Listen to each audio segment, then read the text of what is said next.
inclino ante ti, Rey que perdona multitud de errores, me inclino ante ti.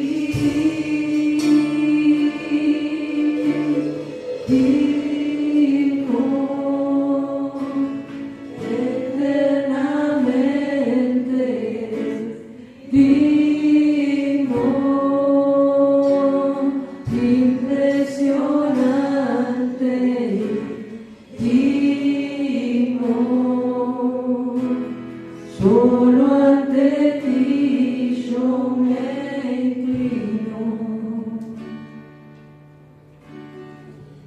Buenos días, hermanos, que el Señor esté con ustedes, que la paz de Cristo se derrame sobre cada uno de ustedes. Sean bienvenidos a su casa. El día de hoy la palabra va a estar ligada a los acontecimientos que se van a celebrar esta semana. El nacimiento de Cristo es algo que ya estaba planificado por el Señor mucho tiempo antes de que Él encarnara.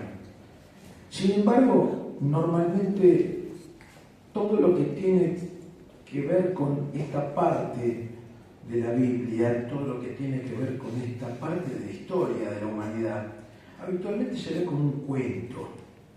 Y al verse como un cuento es como que no se profundiza el significado, el verdadero significado que trae para la humanidad toda el nacimiento del Señor.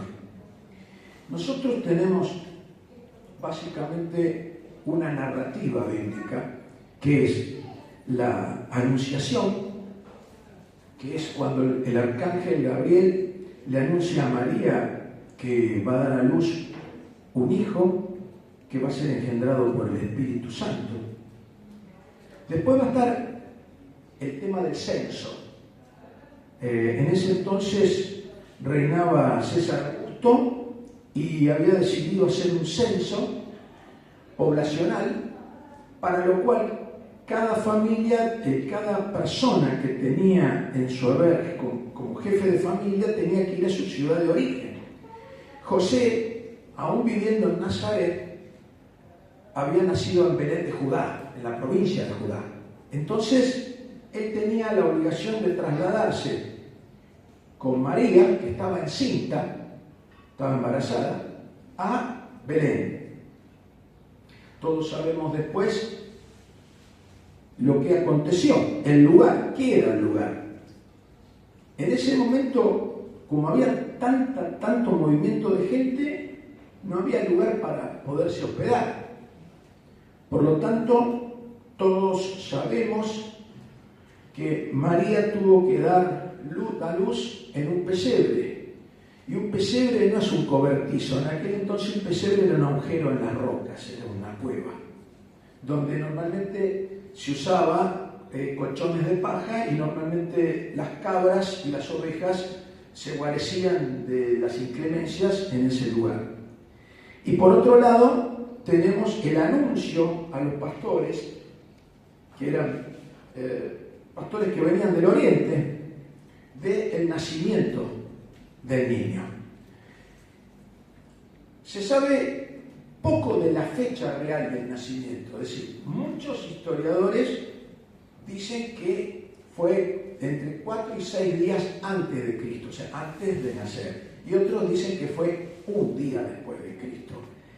El motivo por el cual se festeja el 25 fue nada más que un acomodamiento de lo que era en ese momento la Roma imperial. Es decir, para los romanos el cristianismo siempre fue un movimiento tipo subversivo.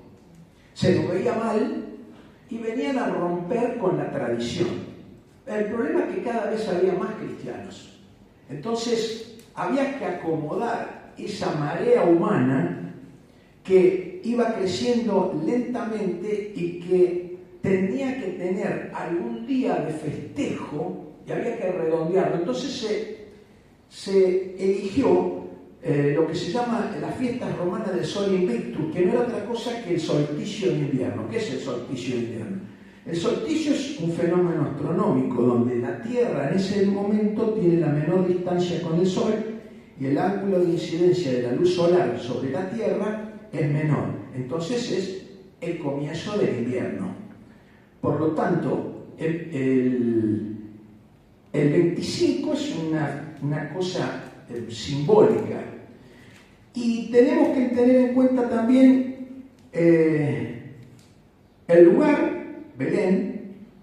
Tenemos obviamente los padres, José y María. Lugar de nacimiento, un pesebre. Y vamos entonces a dar pie, ¿no es cierto?, a cómo es que la propia palabra, mucho tiempo antes de que Jesús se encarnara y naciera, ya se estaba anunciando. Y hay muchos pasajes del Antiguo Testamento que hacen mención a la llegada del Mesías. Entonces vamos a ir al más conocido, que es Isaías 7:14. Vamos a abrir la Biblia en ese lugar y vamos a leerlo.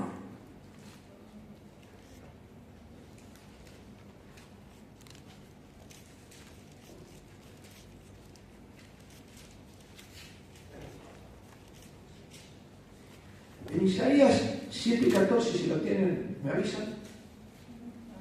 Amén. Amén. Dice lo siguiente: por tanto, el Señor mismo os dará señal. He aquí que la Virgen concebirá y dará a luz un hijo y llamará su nombre Emmanuel, que quiere decir Dios es con nosotros.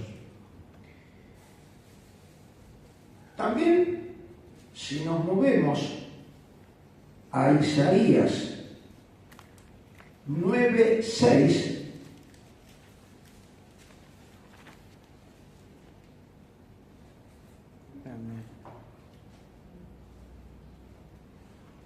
vamos a ver que allí describe esto: porque un niño nos es nacido, hijo nos es dado, y principado sobre su hombro, y se llamará su nombre Admirable. Es decir, ya en dos pasajes de Isaías tenemos una anticipación de cómo iban a ser las cosas. El Señor ya las tenía escritas. Ahora vamos a ir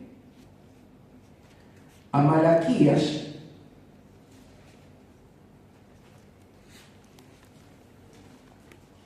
3:1.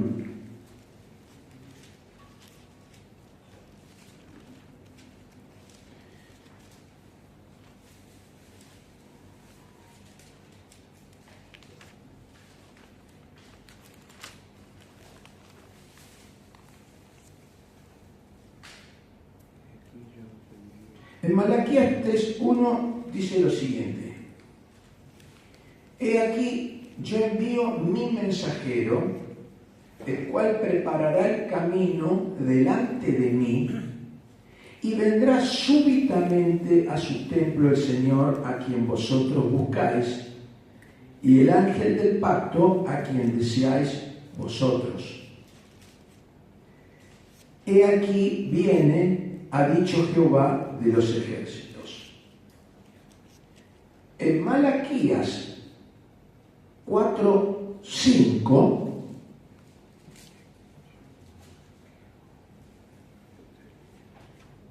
vemos quién era el mensajero. Y dice: he aquí, yo os envío el profeta Elías antes que venga el día de Jehová, grande y terrible. Él hará volver el corazón de los padres hacia los hijos y el corazón de los hijos hacia los padres, no sea que yo venga y hiera la tierra con maldición. Como podemos ver, la venida del Señor estaba anunciada desde hacía muchísimo tiempo y nosotros tenemos básicamente de lo que es o constituye la venida del Señor 4 puntos que son importantes. Primero, la naturaleza divina del Señor, era el Hijo de Dios. Por lo tanto, Isaías describe con los nombres de Dios Todopoderoso o Padre Eterno. El origen real, es decir, Jesucristo pertenecía a la casa del rey David. Por lo tanto, era descendiente de la casa de David. Por otro lado, está también el lugar de nacimiento, es decir, Miqueas lo sitúa en Belén de Judá y Jesús nace en Belén. Y después tenemos el mensajero precursor, donde, por ejemplo, la profecía de Malaquías interpreta la venida de Juan el Bautista, quien preparó el camino para Jesús. Y en las Escrituras, si uno se acuerda del relato de Lucas, cuando Juan el Bautista bautizaba en agua del Jordán, tiene la presencia del Señor delante de él y inmediatamente lo reconoce. El Espíritu Santo se posa como una paloma sobre Jesús y la voz del Señor retumba como diciendo: este es mi Hijo a quien veo con complacencia. Si tenemos en cuenta el significado de lo que es la venida del Señor a este mundo, tenemos que empezar a analizar que muchas de las cosas que se dieron alrededor de su nacimiento eran extraordinarias.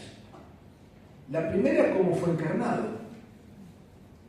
José estaba casado con María, pero Jesús no fue hijo de José, sino que fue hijo del Espíritu Santo. Ya hay un hecho extraordinario, sobrenatural. También Jesús vino a dar un anuncio de amor y salvación. Es decir, Él vino a dar un mensaje de salvación y la promesa de salvación del alma de cada uno, del pecado, de la muerte y del juicio eterno.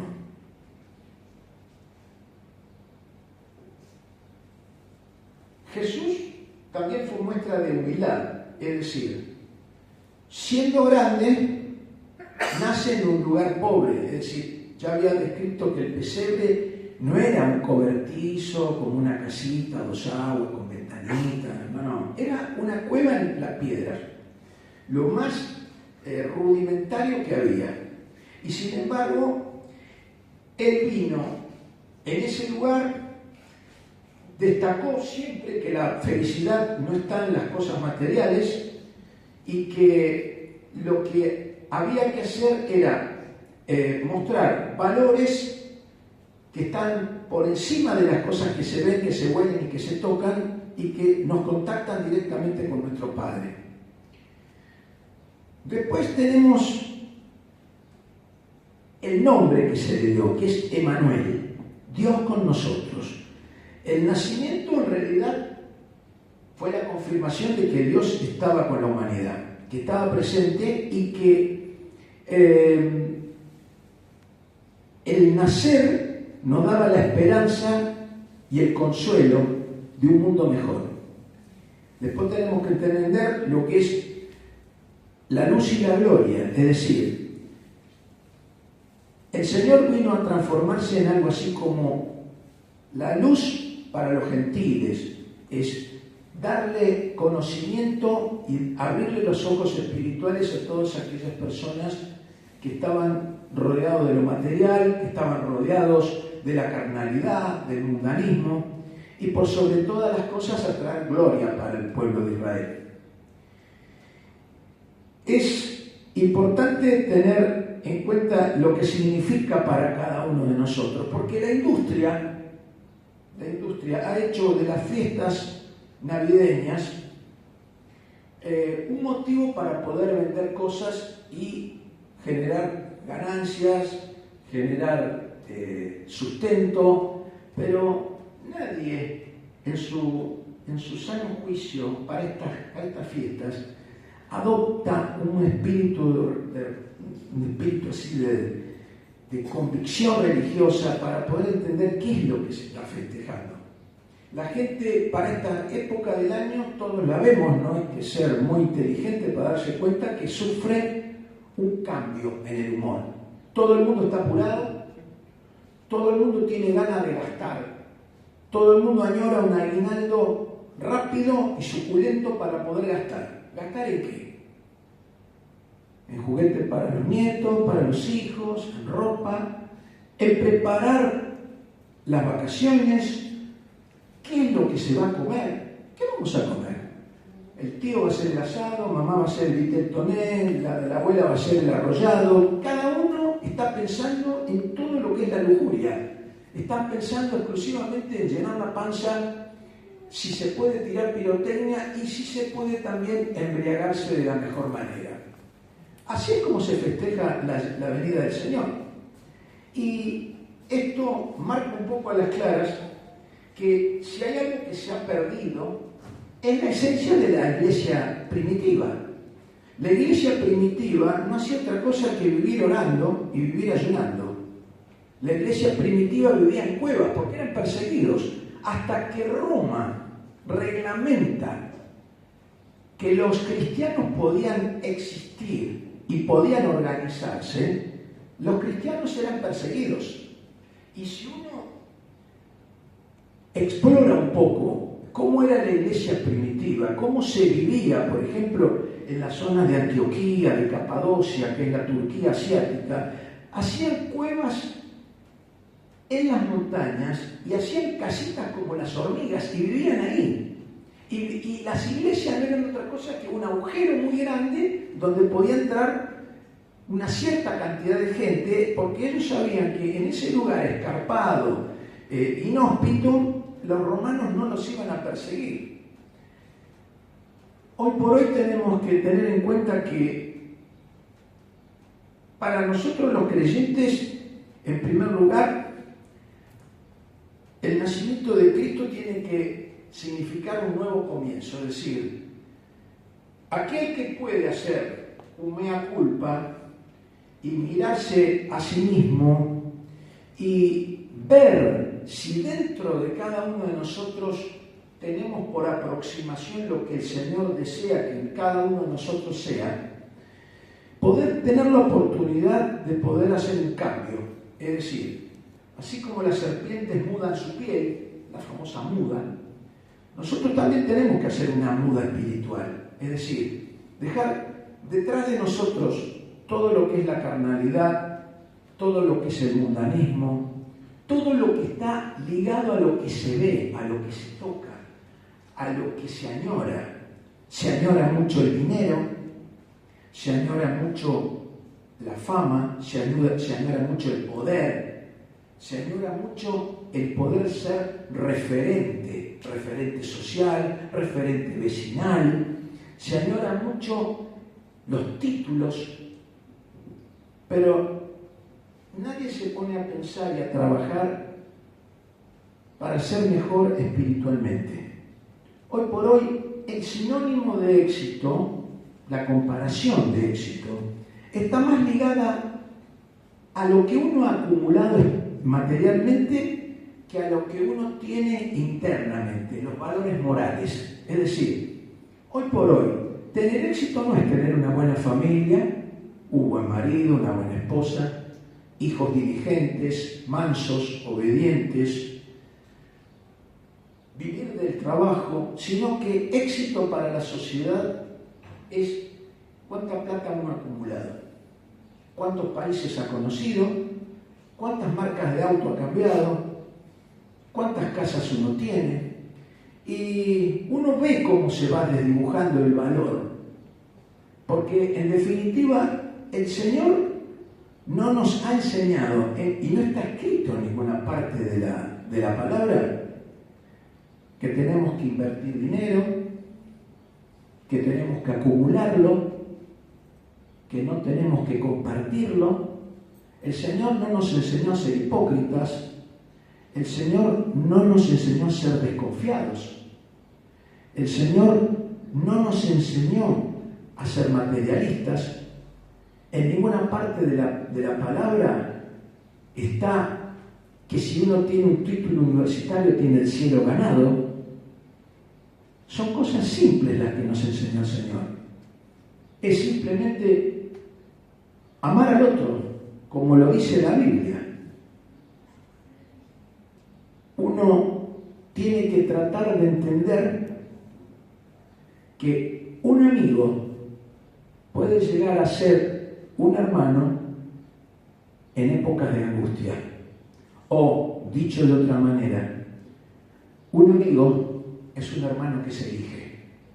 Entonces, tenemos que entender que en el ejemplo de su vida, porque fue una vida sin pecado, las enseñanzas y los milagros que el Señor hizo marcan perfectamente quién era y cuál era el plan de Dios para cada uno de nosotros.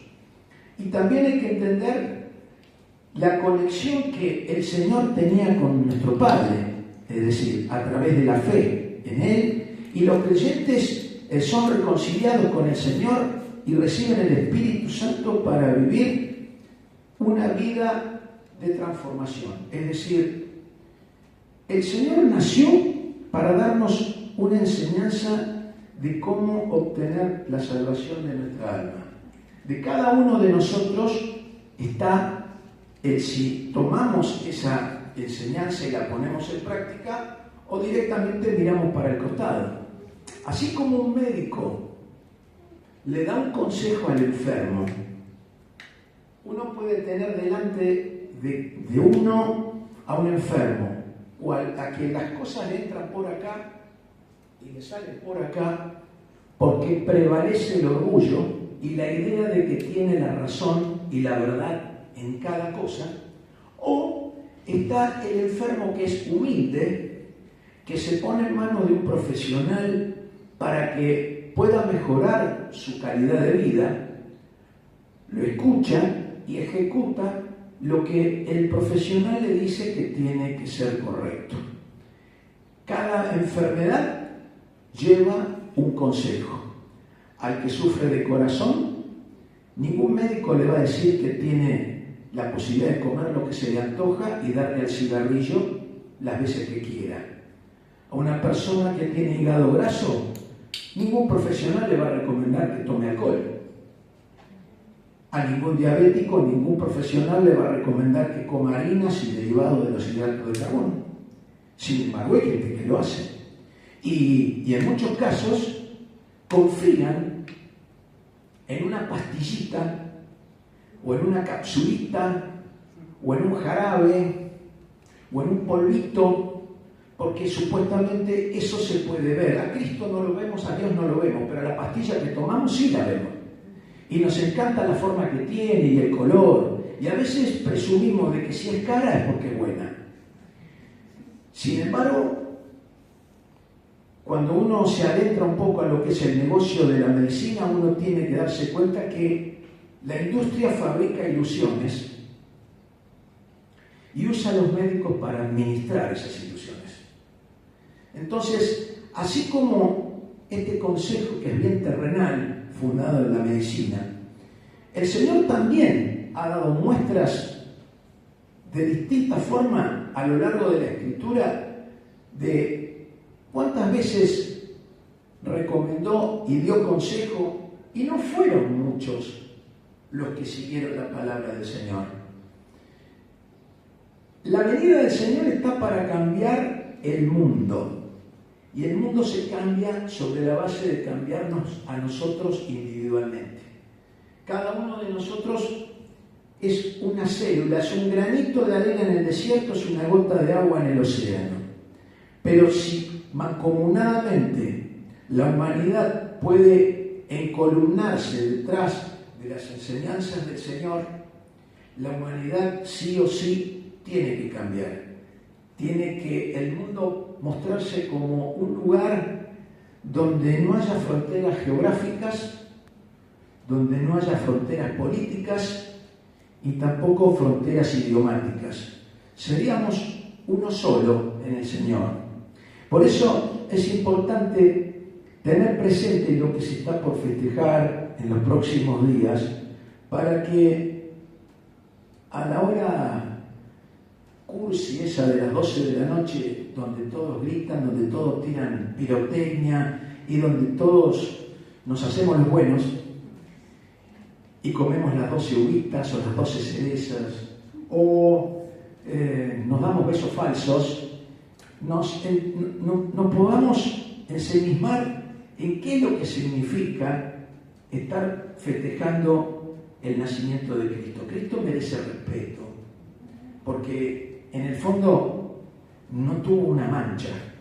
Las manchas todas las tenemos nosotros. Somos como un cuerpo con sarampión, parecemos un perro dálmata, lleno de pecado. Sin embargo, el Señor no los tuvo. Por lo tanto, tenemos que tener la suficiente paz interior para poder ver las cosas tal como son y darles al Señor ese minuto de reflexión para considerar si vale la pena o no hacer un cambio en nuestras vidas, si vale la pena o no enfocar nuestras vidas de una manera distinta o seguir persistiendo en la equivocación, seguir persistiendo en la testarudez, en la soberbia, en creernos que somos más de lo que somos. Porque la mayoría de nosotros tiene ese gran problema. Nos creemos más de lo que somos. Y muchos de nosotros, tenemos esa idea falsa de que somos dueños de la verdad. Y el único que tiene la verdad absoluta es el Señor. Por lo tanto, jugar a ser Dios, vanagloriarse si uno tiene la posibilidad que el Señor nos da de tener esa capacidad de profetizar, esa capacidad de poder irradiar sanidad a los demás a través de la imposición de manos, esa capacidad de hablar en lenguas, no nos tiene que ensordecer. Tenemos que ser humildes, mansos de corazón y darle gracias a Dios de que Él nos ha considerado un instrumento para poder cumplir, ¿no es cierto?, con los mandamientos, con las premisas que el Señor nos dio. Y de hacer discípulos, liberar a las personas de los demonios, interceder unos por otros. Así que convengamos que estas fiestas, y hablo de estas fiestas del natalicio del Señor porque a pesar de que no tendrían que ser paganas, son paganas. El Año Nuevo siempre se festeja como un acontecimiento muy pagano.